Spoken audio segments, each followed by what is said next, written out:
The test is in 4-part, Part 1, Part 2, Part 3, and Part 4. Now look at Part 1. Part 1. You will hear a woman being interviewed by a market researcher in a health club about her membership of the club. First, you have some time to look at questions 1 to 5.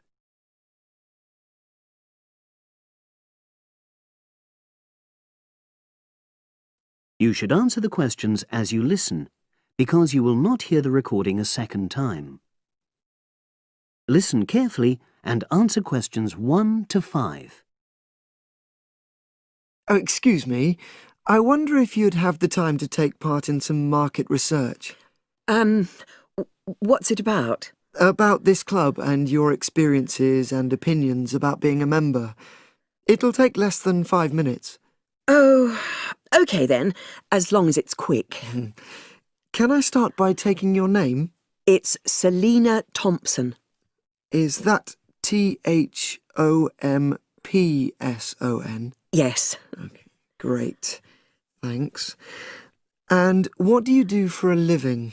Well, I'm an accountant, but I'm between jobs at the moment. I understand. But that's the job I'll put down on the form. And would you mind my asking which age group you fall into? Below 30, 31 to 50, and above? Over 50, I think we can safely say. Great, thanks. And which type of membership do you have? Sorry, I'm not sure what you mean. Do you mean how long? No, is it a single-person membership? Oh, right, no, it's a family membership. Thanks. And how long have you been a member? Ooh, let me see. I was certainly here 5 years ago, and it was probably 2 to 3 years more than that. Shall I put down 8? Oh, I remember now. It's 9, definitely. Sorry. No problem. I've got that. And the last question in this first part is, what brought you to the club? Sorry? How did you find out about the club? Did you see any ads? Well, I did actually. But I have to say I wasn't really attracted to the club because of that. It was through word of mouth. So you were recommended by a friend? Actually, my doctor. I'd been suffering from high blood pressure, and he said the club was very supportive of people with that condition, so I signed up. Great, thanks. Before you hear the rest of the conversation, you have some time to look at questions 6 to 10.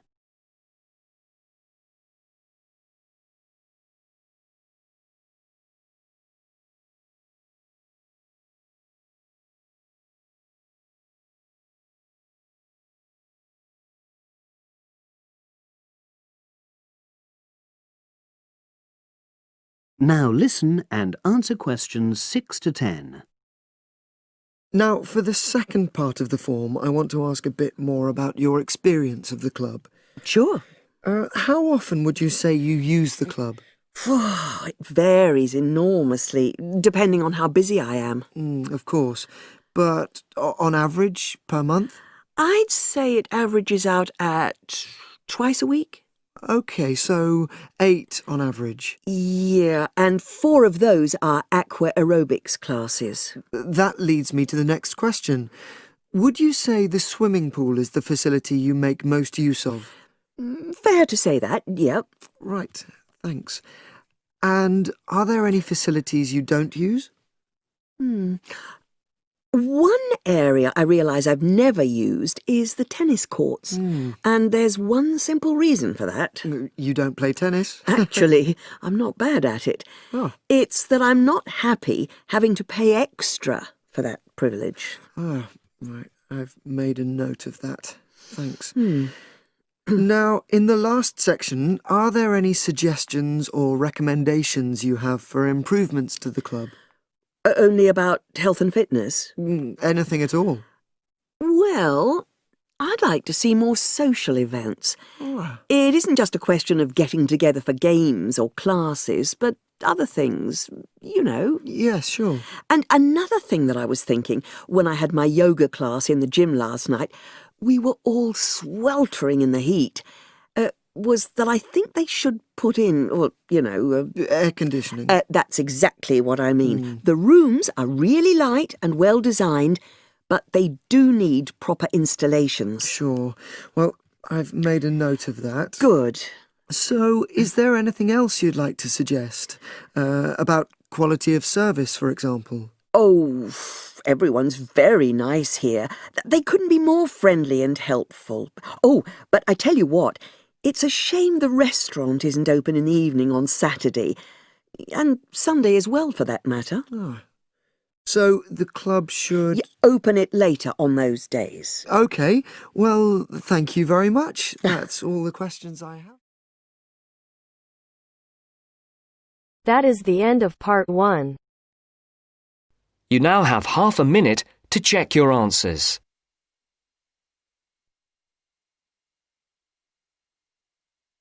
Now turns to part 2. Part 2. You will hear a salesman giving information to house owners about an alarm system. First, you have some time to look at questions 11 to 16.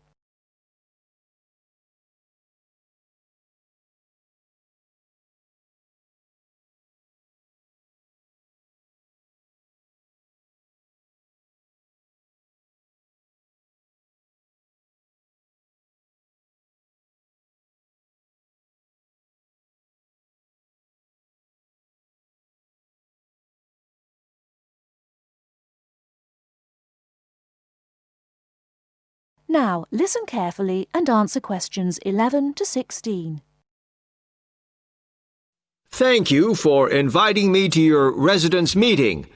My name is Martin Pugh from Safe Cell Alarms. I'm going to explain a little bit about home security, and I hope you'll all feel a bit better informed, and perhaps that you will even purchase one of the alarms we sell. It is all too easy these days for people to break into our homes. Did you know that 25% of all burglaries are committed by burglars breaking and entering via the back door? Even though it is locked, it is still relatively easy for someone to gain entry. And there are parts of our house that we think are not vulnerable because they look inaccessible. But they're not. So, if you're trying to protect your home, you should make sure the top floor is covered by that protection, not just the ground floor. We believe that the only way to secure your property is by having an alarm fitted. Just having the alarm on the outside can put burglars off, and we also recommend that you warn them about the alarm. To do this, we suggest you stick a sign in the front window of the house so it can be seen clearly. This alone should be enough to dissuade a burglar before they start. Now, our company has a range of alarms on offer, and I brought several along for you to see tonight. But let me just explain a few things about them. First of all of our alarms are highly visible. They're colored red, and on the underneath, there is a blue light, which you can see whether they are switched on or not. This acts as a deterrent to burglars who can see it as an active alarm system. Like most systems, our alarms are very sensitive, so you do need to look after them. You may be surprised to hear that a cat can often slink around unnoticed under the infrared beams, but a spider crawling across them will set them off. Also, our system is a little different from some. Most companies offer an option that connects their alarms to the police station. All our alarms have an automatic link to our company office. This means we can deal with a situation promptly and can sort out any alarms that have gone off by mistake. Before you hear the rest of the talk, you have some time to look at questions 17 to 20.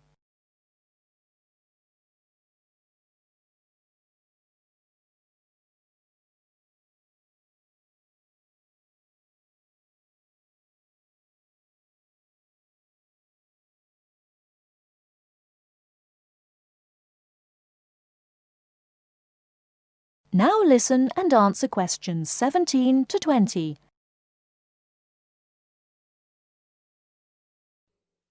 Okay, let me tell you about the installation of our alarms.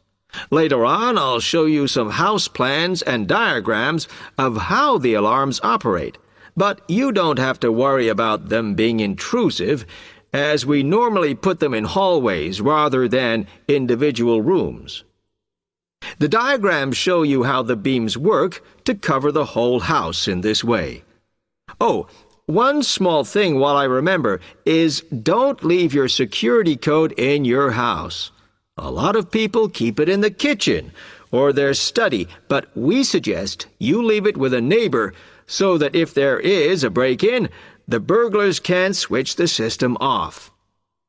Now, regarding the practical aspects of installation, I know that many of you are out all day, and I'm afraid we don't install the alarms at weekends. But we do offer a service where we can fit the alarm system in the evenings for you. But we do charge a little bit extra for that. Finally, we do offer a range of systems, so I suggest you look at the leaflets on our prices. And please don't be put off from investing in a more sophisticated system to protect your home, as we do allow you to set up a monthly payment if it's too much in one go. Okay, now if you'd like to come forward.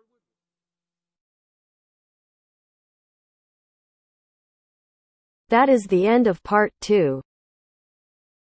You now have half a minute to check your answers.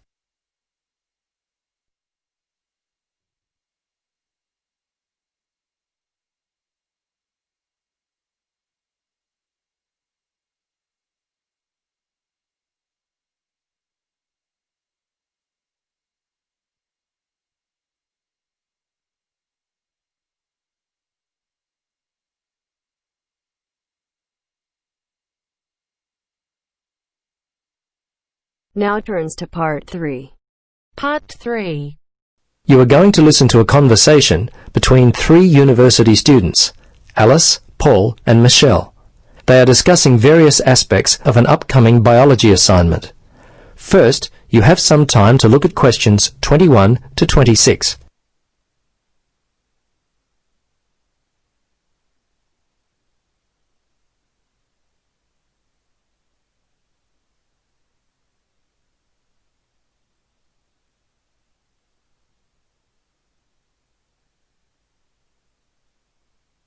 Now listen and answer questions 21 to 26. Hello, Paul. Hi, Alice. Hi, Michelle. Hi, Paul. Where are you going with all those books? Well, I'm preparing for my marine studies paper. Really? What are you doing your paper on? I haven't even started mine. Well, since I've always been interested in communication, I wanted to take a closer look at how aquatic animals communicate. Communicates? Really, Paul? You think that's interesting? Well, yes, Alice. Actually, it's been much more interesting than I had expected it would be. I'm finding the information fascinating. I bet you'd be surprised at some of the things I've learned. Yeah, like what? Well, much of the world is covered by water, but it wasn't really until the first third of the 20th century that people even began to explore the depths of the ocean. Prior to its exploration, scientists just thought of it as a completely silent world. Of course, today we know it is full of sounds. Such as? Well, all kinds of living things in the ocean, from prawns to whales, call back and forth to each other. How do we know that prawns talk to one another? Good question. The answer is we listen to them. How scientists do it is through a special device called a hydrophone. Now, what a hydrophone does is convert the sound energy into electrical energy. It's a very clever device. Kind of like a water telephone? Well, yes. Quite like that, except the communication is only one way. Sounds more like spying on animals to me. Well, I suppose it is to a certain degree. Scientists can hear all kinds of sounds. Grunting, crackling, buzzing. It turns out that the ocean is quite a noisy place. Many underwater sounds have been identified, but even more still await classification. Fish in a public aquarium are quite, well, talkative. So scientists have been able to record their sounds and match them with mystery calls heard from the open sea. So who's the noisiest in the underwater world? I'll bet it's the dolphin. You're right, the dolphin is noisy, but by far the most widespread and persistent noisemakers are the smaller animals living in the sea. Not fish, but an animal that lives on the sea floor and grows no more than about 5 centimetres. Here, have a look at this table I've started. Ah, I see. The snapping shrimp is the noisiest sea creature. This is interesting. It makes its sharp snapping sound with its enlarged claw, which also functions like a water pistol. Yes, I was reading millions of these animals just offshore have been known to frighten people walking along the beach in Japan. And this is interesting. It says here that seahorses in an aquarium made such a loud noise that people could hear them from across the room. These little creatures are amazing. Before you listen to the rest of the conversation, you have some time to look at questions 27 to 30.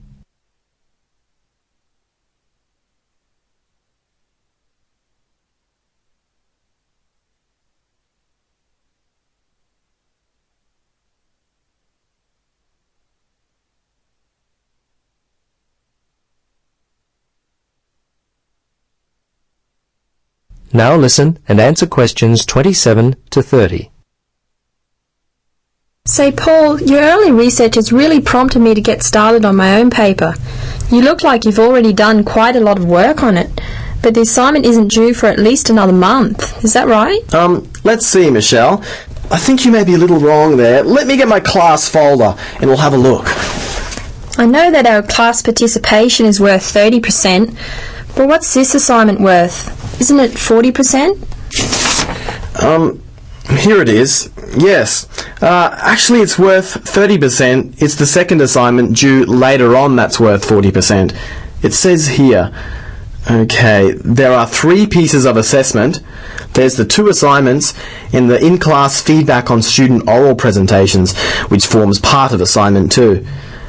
Now it says that the first written assignment is composed of 3 parts. Yes, I recall the professor talking about those, especially the word length for part 1. The research essay, it's 1200, isn't it? It's due in week 6? Yes, that's correct for part 1, but only 800 for part 2, the field study, which is due in week 7. Oh, that's bad news. I thought I had much more time than that. I don't know how I could have been so wrong. I guess I need to purchase a diary or I'm going to get left behind. Yes, I write all my due dates on a monthly calendar which hangs on the wall next to my desk. I found that this has helped me to stay organised. I usually divide the project into weeks. Each week, I set aside some time for all of my assignments. For example, Part 3, the report on findings, isn't due till week 9, but I've already started working on it. Wow, I'm impressed. I guess you lead a pretty worry-free life. Not at all. It just means I get a little more sleep than most students around the due date of the assignment. Well, Paul, you certainly have inspired me. Yeah, me too. I'll be purchasing a desk calendar as soon as I get a chance. Well, I'm off. Alice, Michelle, it was great talking to both of you. All the best with your assignments. Thanks. Bye. Bye. That is the end of part 3. You now have half a minute to check your answers.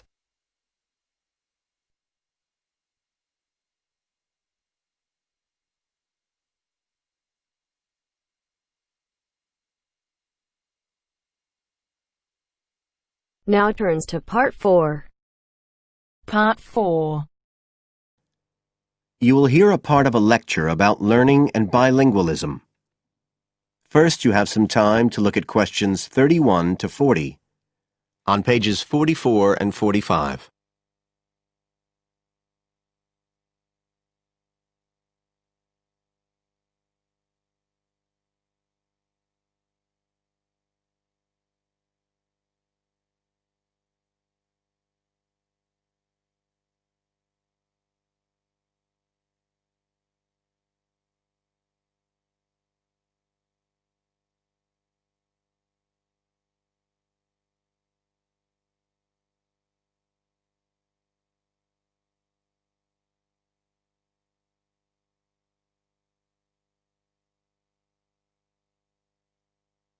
Now listen carefully and answer questions 31 to 40. When we look at theories of education and learning, we see a constant shifting of views as established theories are questioned and refined or even replaced, and we can see this very clearly in the way that attitudes towards bilingualism have changed. Let's start with a definition of bilingualism, and for our purposes today, we can say it's the ability to communicate with the same degree of proficiency in at least two languages. Now, in practical terms, this might seem like a good thing, something we'd all like to be able to do. However, early research done with children in the USA in fact suggested that being bilingual interfered in some way with learning and with the development of their mental processes. And so in those days, bilingualism was regarded as something to be avoided, and parents were encouraged to bring their children up as monolingual, just speaking one language. But this research, which took place in the early part of the 20th century, is now regarded as unsound for various reasons, mainly because it didn't take into account other factors such as the children's social and economic backgrounds.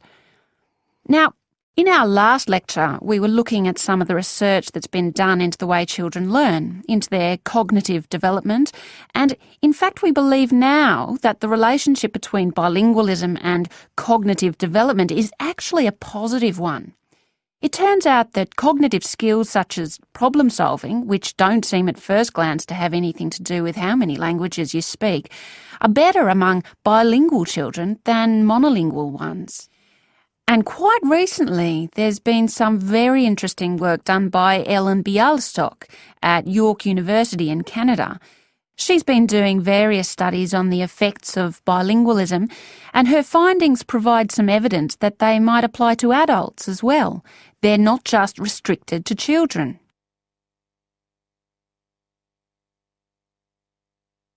So how do you go about investigating something like this? Well, Dr. Bialystok used groups of monolingual and bilingual subjects aged from 30 right up to 88. For one experiment, she used a computer program which displayed either a red or a blue square on the screen. The coloured square could come up on either the left-hand or the right-hand side of the screen. If the square was blue, the subject had to press the left Shift key on the keyboard, and if the square was red, they had to press the right Shift key. So they didn't have to react at all to the actual position of the square on the screen, just to the colour they saw. And she measured the subject's reaction times by recording how long it took them to press the Shift key and how often they got it right. What she was particularly interested in was whether it took the subject longer to react when a square lit up on one side of the screen, say the left, and the subject had to press the Shift key on the right-hand side. She'd expected that it would take more processing time than if a square lit up on the left and the candidates had to press a left key. This was because of a phenomenon known as the Simon effect, where basically the brain gets a bit confused because of conflicting demands being made on it. In this case, seeing something on the right and having to react on the left. And this causes a person's reaction times to slow down. The results of the experiment showed that the bilingual subjects responded more quickly than the monolingual ones. That was true both when the squares were on the correct side of the screen, so to speak, and even more so when they were not. So bilingual people were better able to deal with the Simon effect than the monolingual ones. So what's the explanation for this? Well, the result of the experiment suggests that bilingual people are better at ignoring information which is irrelevant to the task in hand and just concentrating on what's important. One suggestion given by Dr. Bialystok was that it might be because someone who speaks two languages can suppress the activity of parts of the brain when it isn't needed. In particular, the part that processes whichever language isn't being used at that particular time. Well, she then went on to investigate that with a second experiment. But again, the bilingual group performed better.